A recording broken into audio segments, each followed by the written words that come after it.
Hello everyone, and peace of Christ to all of you. Please invite your friends. Who is a Muslim sheikh? He dare to debate me now. I'm not going to choose the topic, you choose it. Look how good the offer is. Anyway, I will open my Skype and let us see whoever a Muslim he claim. I want a Muslim to prove me wrong. That especially if you are a person who is well known, you are a sheikh, and you claim that you can debate me, us. Prove me wrong. If the person who is making the challenge is someone who knows nothing about Islam, or let us say an American person, they will be lining up here to debate the person.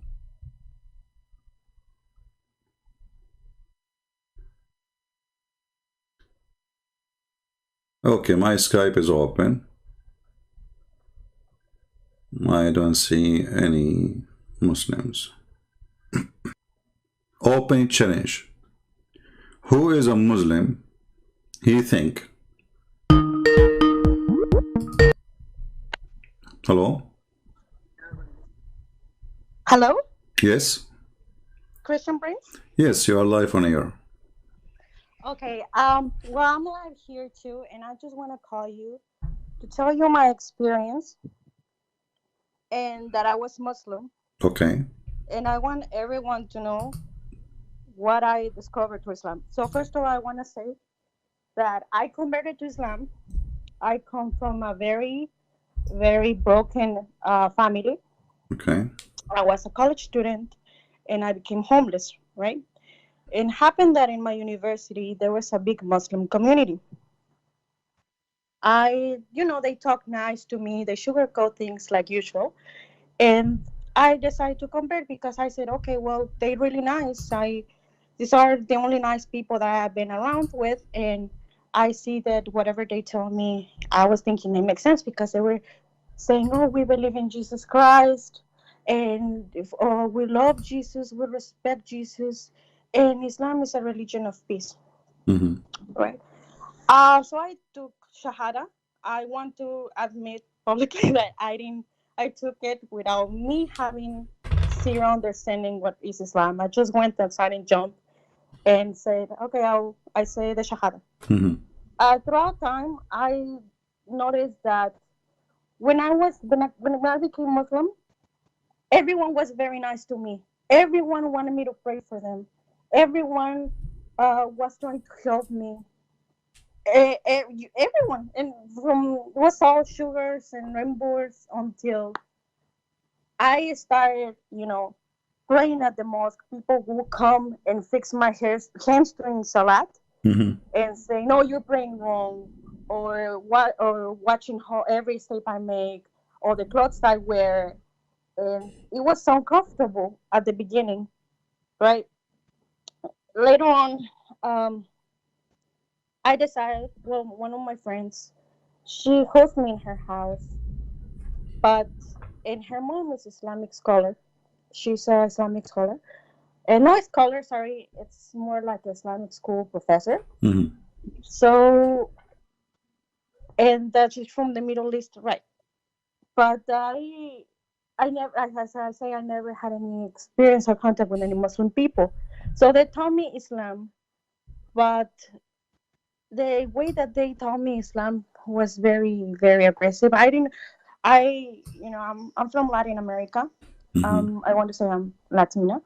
And in my culture, of course, it's very natural to shake hands, to greet by kiss.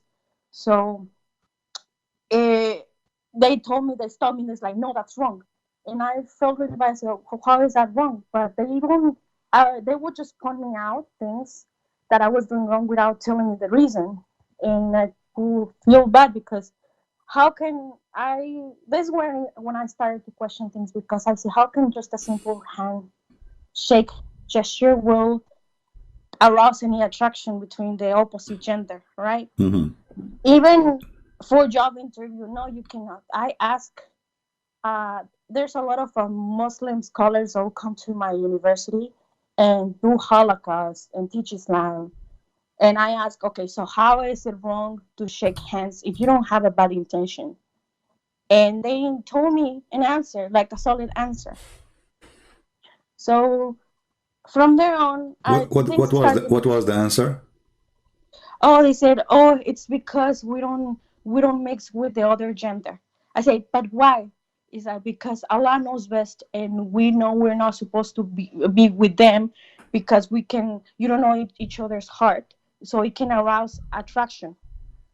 But if you think about it, how can just shaking hands arise attraction to another person? Like, I'm just greeting the person, right? So from there on, I started like getting like a bad feeling, but I didn't listen to my gut, so I just went on. I just went on and tried to learn. I actually was really trying very hard to learn Islam, to pray, to memorize Quran, and to understand what Islam was, because everyone around my environment was very religious, very, very religious, and I wanted to be that way, like, and uh, for For example, they would tell me, you have to memorize Quran, because when you die, they're gonna ask you who's your prophet, what you believe on. They're gonna tell me to recite the Shahada, and they told me that I have to memorize Quran. And then I started asking myself, well, how am I gonna memorize something I can barely understand? But like, sometimes I would do something and question myself. But as I said, I didn't follow my gut this time, until I actually started reading the Quran. And when I started reading the Quran, I got very, very shocked, because I say, why? Like, is this really true? So I went and I asked many texts, many scholars about that, and they would say that, oh, you're not understanding Arabic. You need to understand the context. You need to learn Arabic, because it's classic Fusha Arabic. But I want to ask you, Christian friends, something. How can people teach Islam, or want to do? They want to do dawah not on converts, if they say that Arabic is a really high level language that no one can understand? How can they try to teach something that is high level to people that barely can speak Arabic? That's my question. Well, what they say partly is true. Nobody can understand. The Quran is a very stupid book, So if we give the Muslims a verse in the Quran, and we ask them what this verse means, you will see they have 1,000 interpretation, if not a million. So how a language which is sent by Allah to guide us, they themselves cannot understand, and they cannot have the same interpretation for, what is the message there? So the Quran is a very stupid book, made by a very stupid writer, and because of that, doesn't make sense. Actually, if I go to the comment, there's a Muslim, he posts in the comment, let me see if I can find it in the previous video. He said, how you say in the chapter of Mary, chapter 19, he said, how you say that the Quran is not connected, doesn't make sense. The verse before and the verse after have nothing to do with it. So he mentioned that the verse of the chapter of Mary as an example, all of it is about Mary. But is it true? If we go right now to the chapter of Mary, we will find that the part about Mary is just little. the most of the part have nothing to do with Mary. You know, here we go. This is about Mary. This is about Mary. This is about Mary. No, you know. And then what is this? This is about Mary. This is about Mary. This is about no. And then here he speaks a little bit about Mary, and then he starts speaking about things have nothing to do with Mary and have nothing to do with the teaching of Christ. You know, like who is the one is, you know, who is the one is talking here? So in the Quran there is no connection between verses, and there is no connection between a verse and the one after it. You know, here talking about Mary. Okay, here we jump to Moses, and then we jump to Aaron. Why? Because Muhammad, he think that Aaron is the uncle of Isa. And who is Isa? We do not even know who is this name. So the Quran is a very stupid book, and this is why the Muslim, they try to fix the Quran. So when the Quran says he found the sun set in murky water, the Muslim, they have to add words to the verse in order to fix it. So they say it appeared to Alexander the Great that the sun set in, but Allah never said it appeared to him. He said he found it. So in order to fix stupidity, they have to fix the language, and they have to add words. So how the Quran is an amazing book, high level of language, when the Quran is given wrong meaning, a wrong purpose of it. You know what I mean? I understand. And this is my question, like, why they even try to do dawah? Like, if they know that there's some things wrong and they claim that the translation it's inaccurate, how in the heck they try to still convert people into Islam? Like, that's you know, you see, it's like you're asking the Satan why he's trying to fool you. That doesn't make sense. So you should know that this is a satanic religion, and a person who follows it, he is possessed with the devil. So his duty, they're a prophet. They have videos about a guy, a Muslim guy who made a Jew. I believe this is a fabricated story, but the sheikh is proud about it in YouTube. So he said, this is how we can, you know, this is look at how smart our brother here. So he said, there is a Jewish guy, he is a neighbor to a Muslim. The Muslim guy, he keeps saying to him, why you don't convert to Islam? Convert to Islam. Islam is better for you, you know, etc. So the Jewish guy, he said, you know what, I don't really mind converting to Islam, but I like to smoke and I like to drink. The Muslim guy said to him, who told you you cannot do smoke and drink? You can. The Jewish guy, he said, really? He said, yeah, just say Shahada. Say Shahada. The Jewish guy, he said Shahada, and he became a Muslim. Now, the Muslim, he grabbed a cigarette to smoke. The Muslim, he said to him, you cannot smoke. The guy, he said to him, but you told me I can. He said, yeah, I said that to you before you said Shahada. So they are saying that this guy, the Muslim guy, he tricked the Jewish guy to save him. He lied to him to save him. This is a good lie. Islam without lies dies. So they justify their lies by saying that we lie to save the people. We enslave you to save you. You know. So if we go actually here in the hadith, let me show you this in the hadith. If you ask a Muslim why you attack people, nations, and enslave them and take them as sex slaves, why you do that? They say to you the answer in what the Prophet said. Okay. Read carefully. Abu Hurairah reported that the prophets as saying, God charmed with people who will enter paradise in chains. They will enter heaven in chains? Why they will enter heaven and they have chains? Doesn't make sense. We have to search more. We go down a little bit. We find. Okay. Muhammad, he said to the Muslims, speaking to the Arab, you are the best of people ever raised up for between two brackets for the benefit of mankind. This is Quran chapter 3 verse 110. And then Muhammad explained that verse. You see, if you go on YouTube, all Muslims, they say this is, you see, the Quran says that the best of us is the one who is the best for mankind. This is what it says. But they will not say to you that this is about slaving and raping women of other nations. Read carefully. He said, the best of mankind of those who bring them with the chain around their necks till they embrace Islam.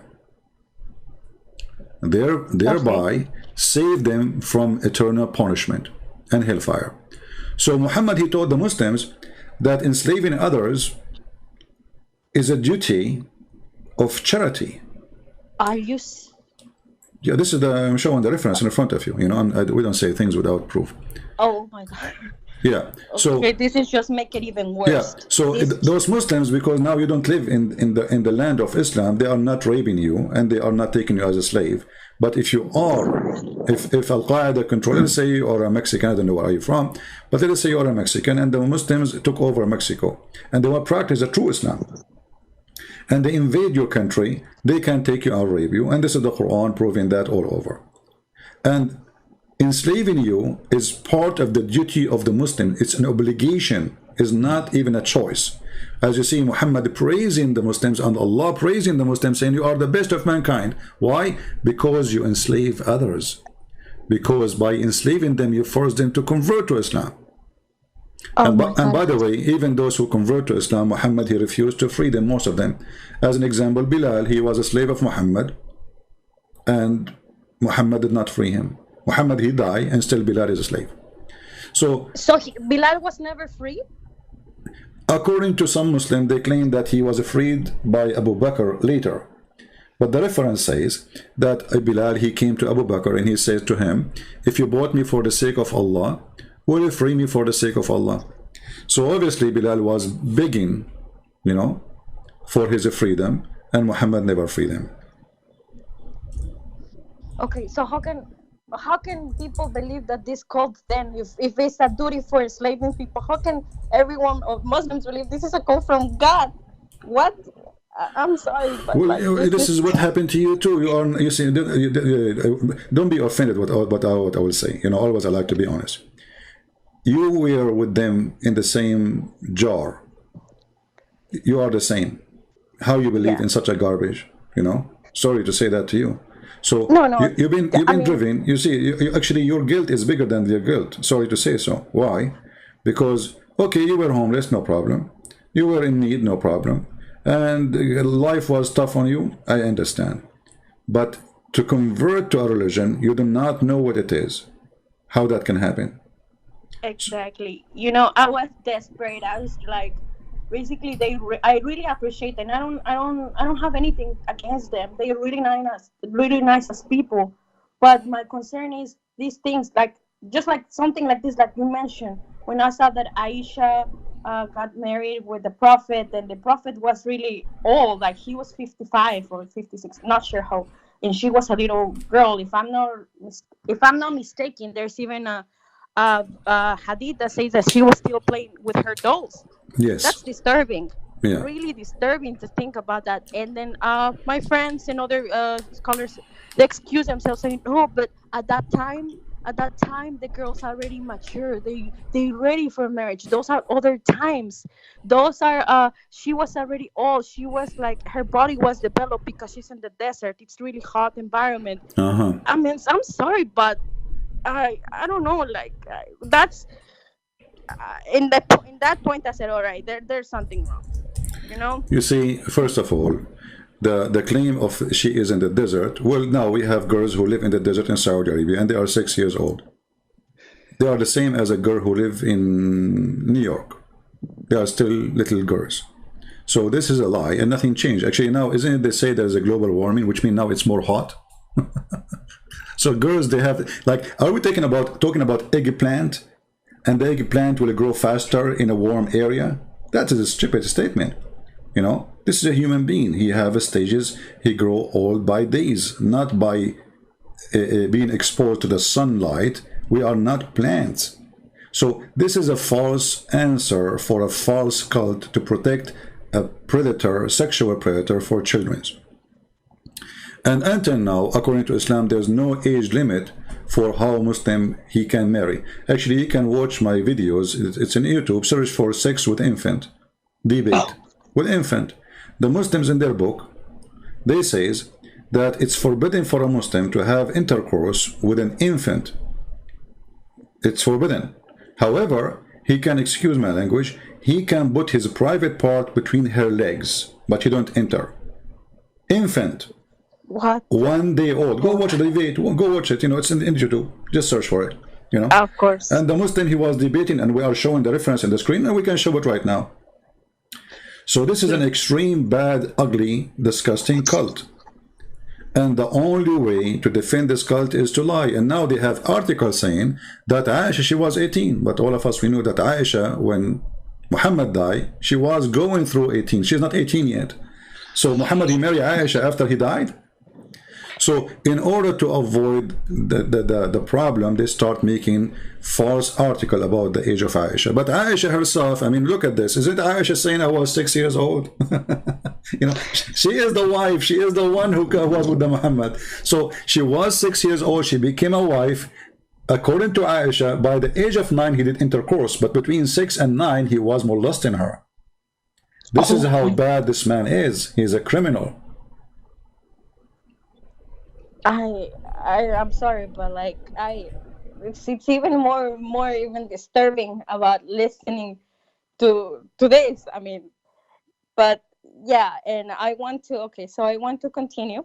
All Thank right. you so much for your reference, and thank you. Like I want to say that yes, I was stupid, and I admitted of joining something without further research. But when people is vulnerable, they believe on anything and everything, or they like any slight spark of hope. They go for it, right? And thank God, I did well. Like I ended up finding a job after I graduated with my engineering degree, and everything went well. Thank God. But in the process of me, like when I still had those questions, I met someone, and we decided to get married. He's Arab from the Middle East, right? Where we got married and everything. I was still a Muslim, and this time I want to say I was still a Muslim, and he actually decided. He say, "Oh my God, I love you, and it's better for me to marry you because I wanted to marry a girl to convert her to Islam, but it's even easier because you're already Muslim." So I guess he liked the idea of me being a convert to Islam, so he could teach me Islam. I don't know, but so we got married and everything, and here I am. I'm still married to him, but I had an accident, and we had a very very bad accident, and in that accident, he got really bad, and I also got really hurt, and. I was I don't know what happened. So something changed my life inside of there, and I thought that I was really gonna die, and I really thought that it was the end for me. And all of a sudden, I say no. I I I turned myself. I don't know how, but I turned myself back to Jesus again, to Jesus Christ. And I say, please, I give my life to you. Like I really don't want to die, and I hope that nothing happens to him, to my husband. And can you believe that after I prayed that, like I got better, we got better, and he got out of he was in an intensive care, and he got out of intensive care. Okay. So I prayed to Jesus, and I say, what is going on, And he fell out of status in his visa because he's from obviously the Middle East. And the lawyer told me I went, and he told me he violated the conditions. It's most likely that he will get deported. And again, I turned myself to Jesus, and I said, please don't take him away from me. Even though he's Muslim, but I put his life in your hands, and I put my life in your hands. But please make our situation better. From there on, I felt a very, very peace in my heart, in my head, because I want to tell you this. Even when I was Muslim, I'll pray 10,000 rakats. I'll pray at night. I'll go to the mosque, and I was still feeling disturbed in my soul. I was not feeling in peace. I wasn't feeling calm. There was something missing in my life.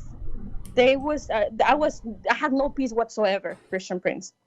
But after the accident happened, and after I prayed, believe me, that peace came back.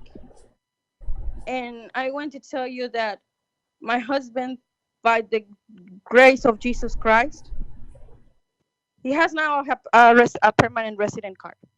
In the interview, like he didn't know, like the interview went bad, but I stay up praying and reading the Bible before the interview. And the same day, even though the interview went like crap, but we got approved. And he told me, how did this even happen? How this even happen? But I can tell you that me putting my life and my hands in Jesus Christ was the best thing that I could ever do. I was blind. I didn't have any peace. But after I started watching your videos, Apostate Prophet and David Woods, I start having a much clearer understanding of what I got myself into.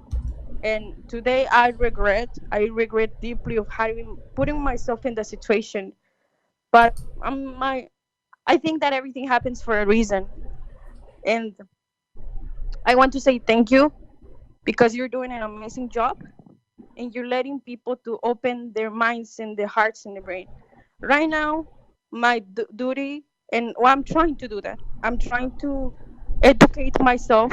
I'm trying to learn more, because I would love my husband to see one day the light of Jesus Christ.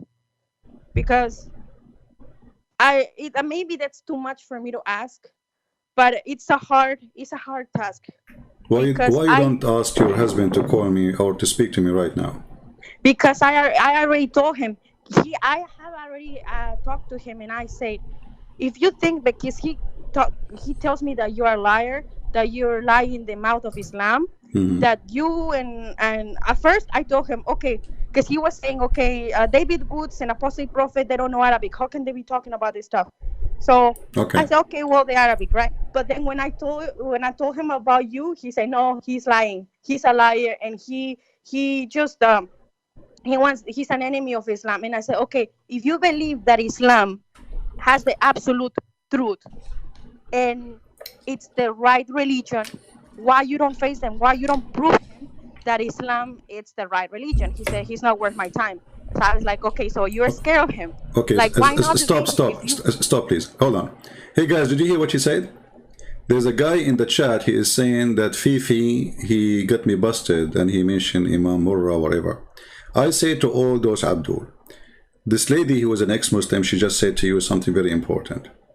As long as I did lie, call me and show me the lie, and then record it, and then spread it around and let people laugh. Why you don't face me with my lies? How come you are so good and show that Muslims that I'm lying? In a video you make, debating yourself, and you win. For sure you will win. Muslims support you, whatever you say.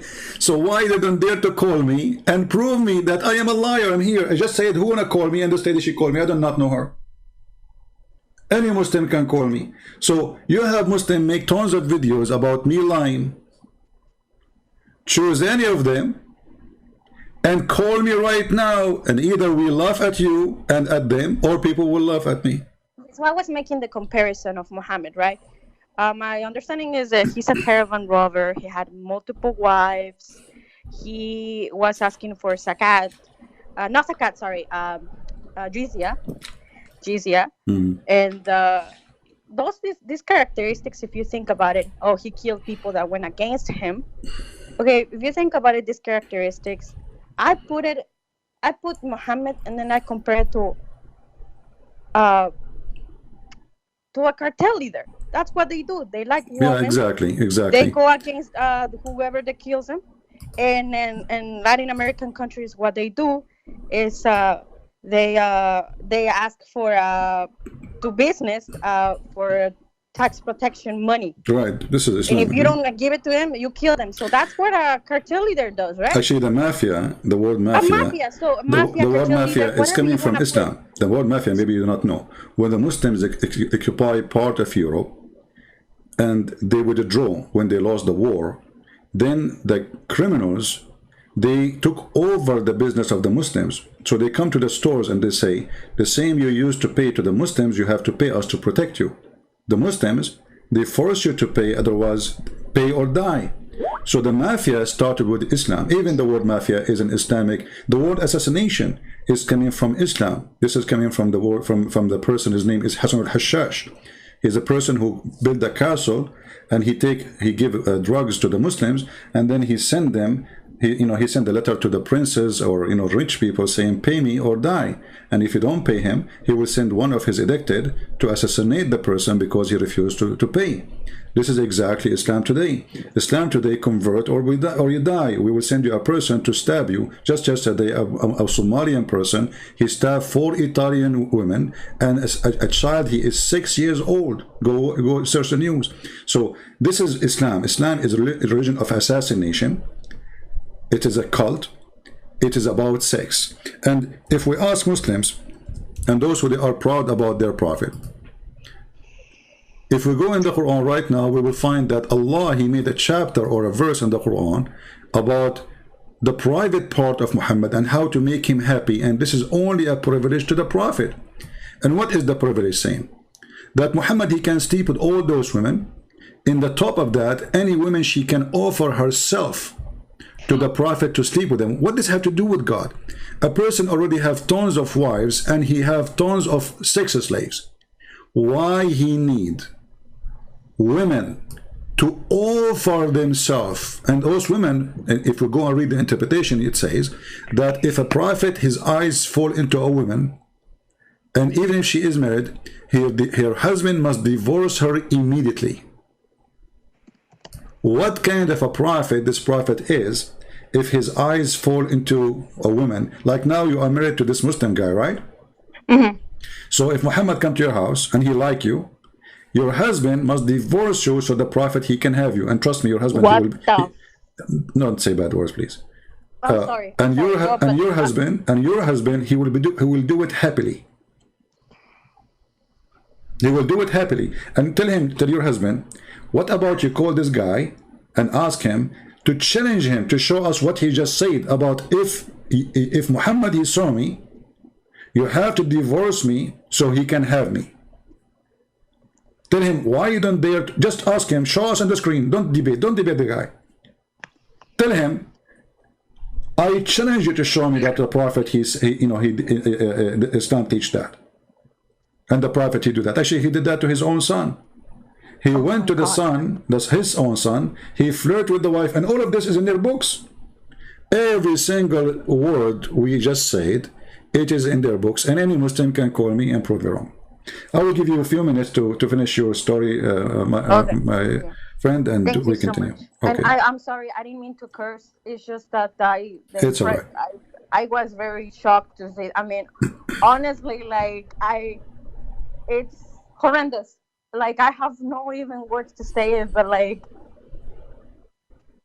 how can like that how can that even be called a religion? Like, how can I'm sorry, but like, any Muslim is willing to give their wives to the husband just because he says so? Please tell me where is the spirituality, the God part in there? That's not.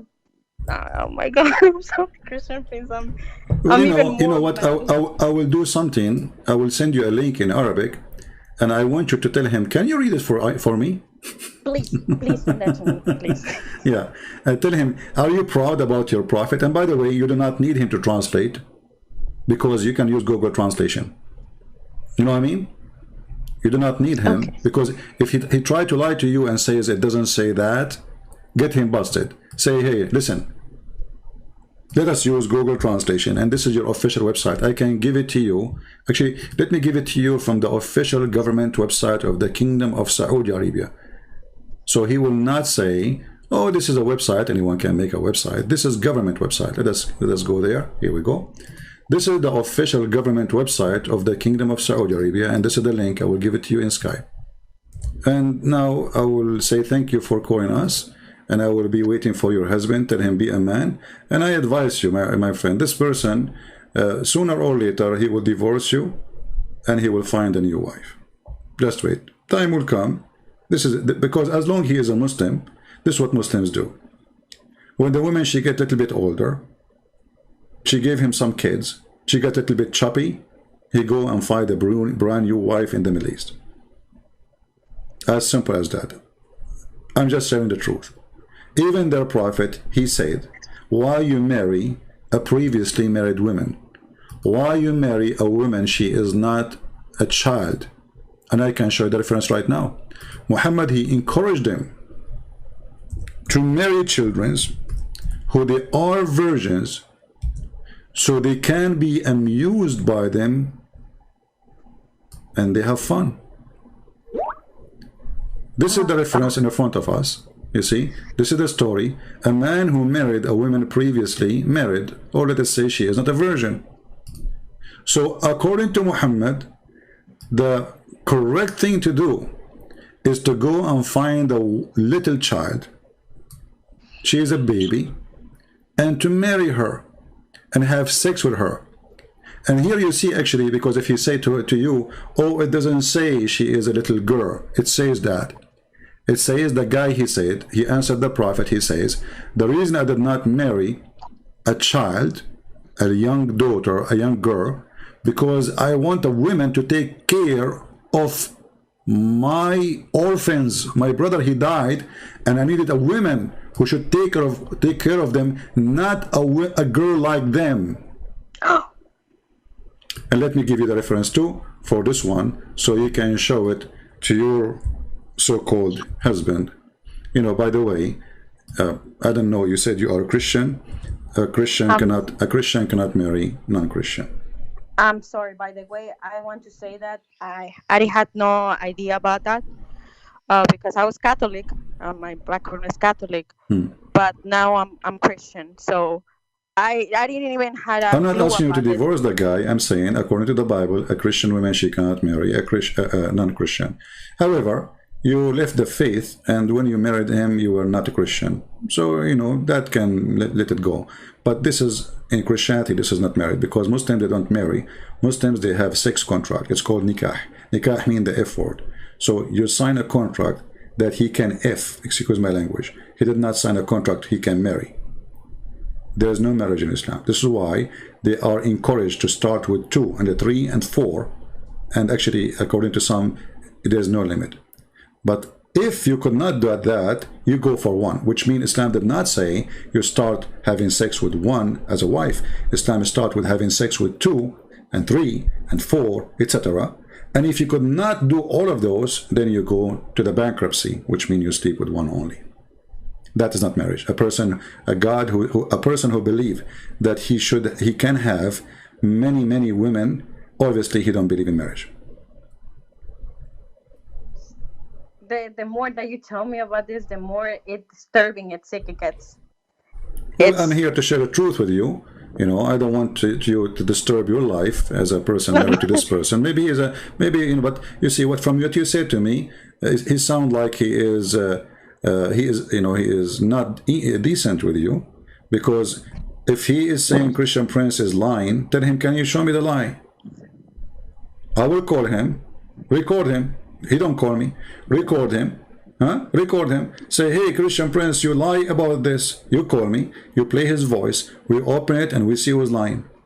Okay. You know? And let us see who's lying. All right. Thank you for calling me. And God bless you. And we pray for you. Before you end the call, please keep doing what you're doing. You're awesome. And we need more people like you in this world. Thank you so much. Thank you. Take care. Have a wonderful day. Bye. Bye-bye.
شام طول دي